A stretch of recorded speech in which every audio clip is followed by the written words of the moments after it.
भाई, दुनिया का सबसे अमीर देश कौन है? अमेरिका।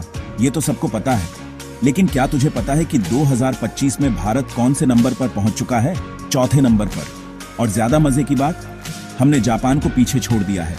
बहुत सालों से जिससे हम बस एक लाइन पीछे चल रहे थे, अब उससे आगे निकल चुके हैं। चल अब जरा टॉप 10 इकोनॉमीज की पूरी लिस्ट देख। अमेरिका सबसे ऊपर 30.5 ट्रिलियन डॉलर, चीन 19.2 ट्रिलियन डॉलर, फिर आता है जर्मनी 4.74 ट्रिलियन डॉलर, और उसके बाद भारत 4.187 ट्रिलियन डॉलर, और जापान बस एक कदम पीछे 4.186 ट्रिलियन डॉलर। अब ये 0.01 ट्रिलियन का फर्क दिखने में छोटा लगता है, लेकिन इसका मतलब है गेम चेंज हो चुका है, क्योंकि सिर्फ जीडीपी नहीं, सोच बदल चुकी है। दुनिया अब भारत को इमर्जिंग इकोनॉमी नहीं, एक पक्की इकोनॉमिक पावर की तरह देख रही है। अब एक बात समझ, 2010 में हमारी इकोनॉमी थी सिर्फ 1.7 ट्रिलियन डॉलर, और आज 2025 में 4.187 ट्रिलियन डॉलर, मतलब 2.5 गुना से भी ज्यादा बढ़त, और वो भी तब जब दुनिया कोविड, युद्ध, रिफ्लेशन सब झेल रही थी। लेकिन भाई, जीडीपी तो चाइना की भी तेजी से बढ़ी ना, वो तो 19 ट्रिलियन डॉलर पर है। बिल्कुल, लेकिन फर्क समझ, चाइना की ग्रोथ अब स्लो हो रही है। अमेरिका और यूरोप सप्लाई चेन को चाइना से हटाकर इंडिया की तरफ शिफ्ट कर रहे हैं, और इसी का नतीजा है कि एप्पल जैसे ब्रांड अब भारत में मैन्युफैक्चरिंग कर रहे हैं। यानी मेक इन इंडिया सिर्फ नारा नहीं, अब रियलिटी बन चुका है, और इसी से हमारी इकोनॉमी को मिल रही है असली रफ्तार। पर ये सिर्फ आंकड़े नहीं है यार, इसका मतलब है कि गांव का लड़का जिसे पहले बस खेती का ऑप्शन था, अब वो मोबाइल फैक्ट्री में इंजीनियर है। इसका मतलब है कि जो लड़की पहले सिलाई करती थी, अब डिजिटल मार्केटिंग एक्सपर्ट बन चुकी है। डिजिटल इंफ्रास्ट्रक्चर भाई, इसमें भारत ने सच में दुनिया को चौंका दिया है।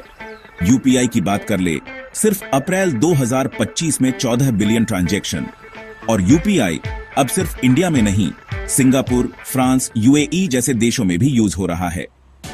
अब जरा बाकी देशों पर भी एक नजर मार लेते हैं। टॉप 10 की पूरी list. Number 1 USA 30.5 trillion dollar. Number 2 China 19.2 trillion dollar. Number 3 Germany 4.74 trillion dollar. Number 4 India 4.187 trillion dollar.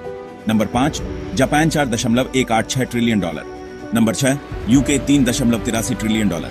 Number 7 France 3.21 trillion dollar. Number 8 Italy 2.42 trillion dollar. Number 9 Canada 2.22 trillion dollar, और नंबर 10 ब्राजील 2.12 ट्रिलियन डॉलर। अब सवाल ये उठता है, क्या India तीसरे number तक पहुंच सकता है? जवाब है हां, लेकिन अगर हम अपनी युवा ताकत को सही डायरेक्शन दें। इंडिया में इस वक्त 65% आबादी 35 साल से कम उम्र की है। मतलब क्या?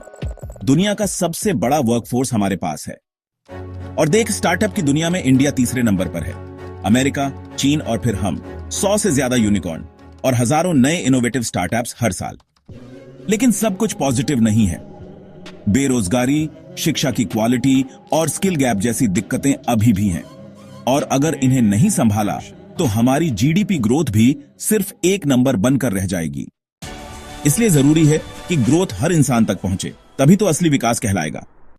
सोच, जब एक देश जो कभी गुलाम था दुनिया का चौथा सबसे बड़ा इकोनॉमी बन जाए, तो ये सिर्फ इकोनॉमिक सक्सेस नहीं, ये एक इतिहास की जीत है।